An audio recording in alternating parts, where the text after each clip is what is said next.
Welcome back to my channel, everyone. Tonight we have an assortment of mail day packages to open. Some of them I've actually already opened. Others I've just kind of pre-cut, and we will open them on channel right now. Some of these are eBay purchases. Some of these are breaks I bought into, and one is just a care package from a subscriber. So let me go ahead and get right into it because there's a lot of stuff. I've been probably needing to do this for a while, but things have just been busy and haven't been quite able to get to it in a timely fashion as I would have hoped. So as you can see on top here, a few cards that I've just picked up off of eBay. I went ahead and opened these up just to make sure that everything was in there okay. And to be honest, it started to rain quite a bit over the last week or so, and some of the envelopes had started to get a little wet. I was wanting to make sure the cards were in still good condition, because sometimes water seeps into the mailbox, or just when it's transferred from the postman to the mailbox, it gets a little bit wet. So picked up one of these Bobby Witt Jr. Scouts Top 100 from last year. I really like this design from last year, card number 25. You've seen me purchase a couple of these cards. Anytime I see a first Bowman Chrome of Bobby Witt Jr. at a decent price that has a decent centering to it, I'm going to go ahead and pick it up. Both of these I think were like $20 or under $20. One of them, I can't remember which one. One of them does have a little bit of a surface issue that's, it's kind of hard to see whenever you're just looking at it on a computer, scans that somebody has made on a computer. But there it is.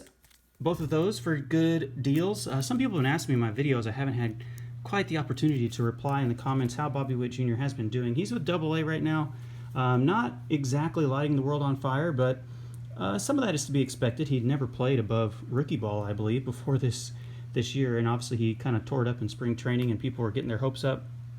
But it's going to take him a little bit of a while. Even guys like Andrew Vaughn, who were, college standouts, and he's taking his time to get his footing in the major league. So it's going to be a process that takes a little bit of time. Okay, here's maybe my favorite purchase, guys.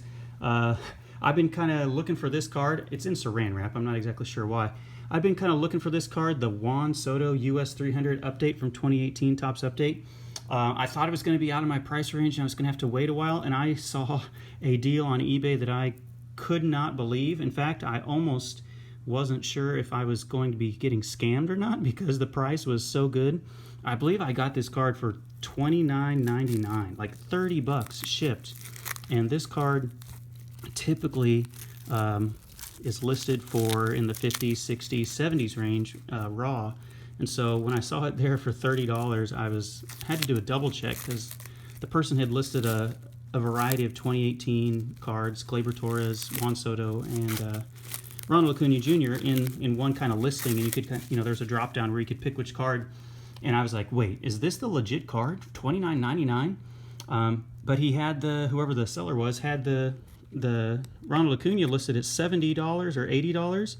And so I'm like, okay, it is legit, and he had good feedback and a good rating. So to pick up this card, and it looks like it's in nice shape as well, with a Juan Soto US 300 card, rookie, for $30. Wow, I couldn't believe it.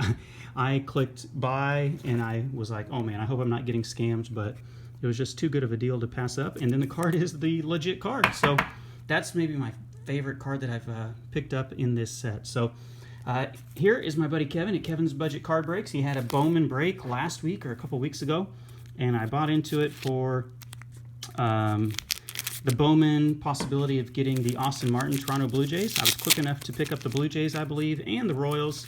The Royals aren't quite as hot of a ticket in 2021 Bowman as they were in 2020, obviously. So here are the cards that I picked up. Oh, it looks like he also threw in a few extras. It's still somewhat stuck together. This masking tape is not always the easiest to get off of here. It's putting up a fight, and of course I'm going to make a mess of it. Because it's just not quite as easy to work with as the painter's tape, but that's okay. I can earn my keep here and get it off of there. So I believe he had a variety of fat packs. I can't even remember how many fat packs of Bowman, and I haven't really been able to find it out in the wild very much, just that one opportunity to pick some up. So I went with Toronto. Oh, he also threw in some Series 1 in there as well.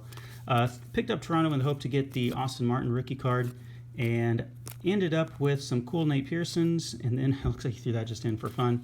And so then some opening day. I believe what happened was he wasn't really 100% pleased with how the break went as far as the Bowman cards, and so he just threw in a couple other boxes of opening day and Top Series 1 because he's a nice guy to kind of help people out who he felt maybe weren't going to get their money's worth. And so I think it looks like he also threw in some extras in there, some of these Denny's 125th anniversary packs. I'll open those up maybe at a future time, or maybe I can pass those along and give them away to somebody else as well. So those were my Toronto cards. Unfortunately, I did not hit any of the Austin Martins, but that's okay. That's kind of the risk you take whenever you are entering into breaks. And then the Bobby Witt Jr. is probably the highlight of the Royals here, Jackson Kowar, and then these cards from Series 1 and opening day. And he's just throwing these in here for out of the kindness of his heart. Pro debut of Josh Stalmont, who's actually doing really well. It's closed out a few games for him. Jeremy Giambi rookie card. And then I think he opened up a Heritage Blaster, and then he's just throwing in these others just because he's a nice guy. The Joaquim Soria rookie, Carlos Fabulous, and Carlos Fabulous. I think he's like a third base coach for Boston now. But anyway, okay, here are some of my eBay purchases. I've already pre-cut these envelopes. Let's see which this one is. They should probably be Bobby Witt cards. And here we go. One of the other Bowman inserts that I don't have yet. I believe I have the Futurist one and the Franchise Foundations, but I did not have this one, the kind of throwback card. And so this one will kind of match up with my Nate Pearson, and that'll be a nice little addition to the Bobby Witt collection. There's what the back looks like, the 1991 Bowman design. Kind of trying to sneak out of the top, or the sleeve here. That tape is kind of holding it down into place. I don't even remember what I paid for that, but it wasn't too expensive, a couple bucks. Here is another one in a bubble mailer and a further set of security here inside the team bag, and more bubble. And here we go again. It's another one of the first Bowman Chromes of Bobby Witt Jr. Another one that I picked up for a decent price. That one looks like it's in pretty good shape, good centering. Don't really see any issues right now, but I'm not really looking at it with that close of a lens. Just kind of eyeballing it. Another one here from another eBay seller. This one inside some green, and we've got more Scotch tape to get into. Once we can get past that, we'll be able to see the card, hopefully. I think I did it. We'll see. Okay, and here we have. Oh, this was a little bit different. This one is the same photo, but this is the Bowman First Edition. This is the Bowman paper. You can see it's not chrome up there at the top. This is the Bowman First Edition Bobby Witt Jr. Always hard to find this card centered, and this one isn't too bad. It's not the best, but it's not too bad. I think this one was like 15 bucks or something. And I remember I really wanted this card when it first came out last spring or last summer when Bowman First Edition came out. And I was able to pick up a few for 20 bucks, and sometimes the price has gone up to closer to 30, but I feel like that one was closer to 15. So, all right, here's another one. This is the final eBay purchase. I went ahead and just bought the Austin Martin card outright off of eBay. I can't remember what I paid for this one, $25 or so, I think, just because I was having a hard time finding it. And since I was unsuccessful in the break from Kevin, I decided to just go ahead and buy the card outright. That way I would at least guarantee that I have it. And so that was before I had found Bowman out in the wild and opened it up and pulled one out of a pack. But there is the first Bowman Chrome of Austin Martin, and now the final two are some packages from subscribers. This is from my buddy Theo at Sports Cards 24/7. If you haven't checked out his channel, go ahead and take a minute, click off my video if you want, and search for Sports Cards 24/7. Theo is an awesome guy, way up there in New England, and he had a break for NBA Panini Prism, I believe, in Donruss, and I went ahead and jumped in there, even though I'm not the biggest basketball collector or the biggest basketball fan, to be honest, but he had a nice break going, and I love supporting other channels, and so I ended up with the Miami Heat. It was a random team break,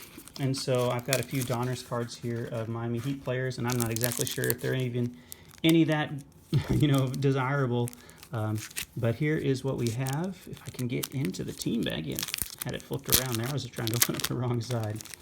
And so the cards that I got out of the break, I got this Emergent from Panini Prism of Precious Achiuwa. Don't know a lot about him, but hopefully he's okay. We got a Jay Crowder, number 99. We got the rated rookie of Precious Achiuwa again. Two of those rated rookie for Donruss.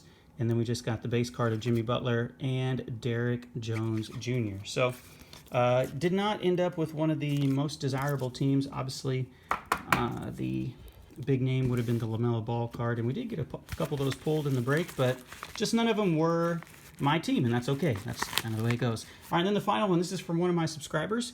This is the subscriber that had contacted me and had me pick up some cards for him and his son at the most recent card show that I went to. And so he went ahead and sent a few things back my way, sent me a message and said he just wanted to send a few cards back to me as a token of appreciation here. Oh, he's got a note. Let me kind of read it off camera to make sure it's okay. Yeah, it says, here's a small token of our appreciation. Hopefully we can do more card exchanges and ghost buying in the future. And so I'm going to cover up his name there in case he doesn't want it shown on camera. But I appreciate that. I really had fun shopping for other people on the trip to the card show. He had just sent me some money over electronic means, and then I was able to kind of get a list of what he was looking for, and then hopefully I picked up some cards that he liked, and I think it worked out all right. So it looks like he found a few Royals cards from his collection there that he sent my way. This is too kind. Did not have to do this, buddy. Got a Brett Saberhagen, one of the classic Royals there, MVP of the World Series in 1985. Brett Saberhagen. We've got a Major League Prospects of Kevin Seitzer. Kevin Seitzer still has a big baseball complex in the Kansas City area with Mike McFarland and Mac and Seitz is what they call it. They're really into the kind of local Kansas City baseball scene for youth.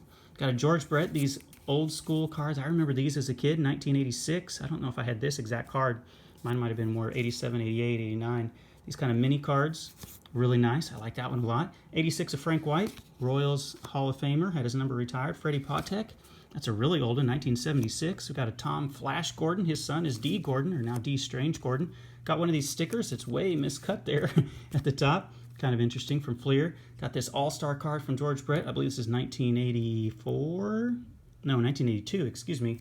And then this is 1984, the batting and pitching leaders, Larry Gura and Hal McRae. So thank you so much, buddy. And yeah, there's going to be some more shows coming up in the summer here in a few weeks. And so I'll be talking about them on my channel. And if you want me to try to look for some more stuff for you, maybe we can set up a similar deal to what we did last time. So there you have it, guys. Thank you for sticking with me. This was a little bit longer of a mail day video. That had been piling up on me for a while.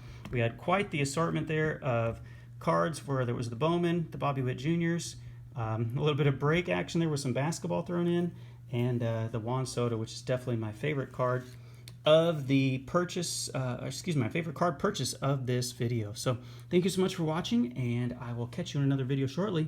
Be good out there, everybody.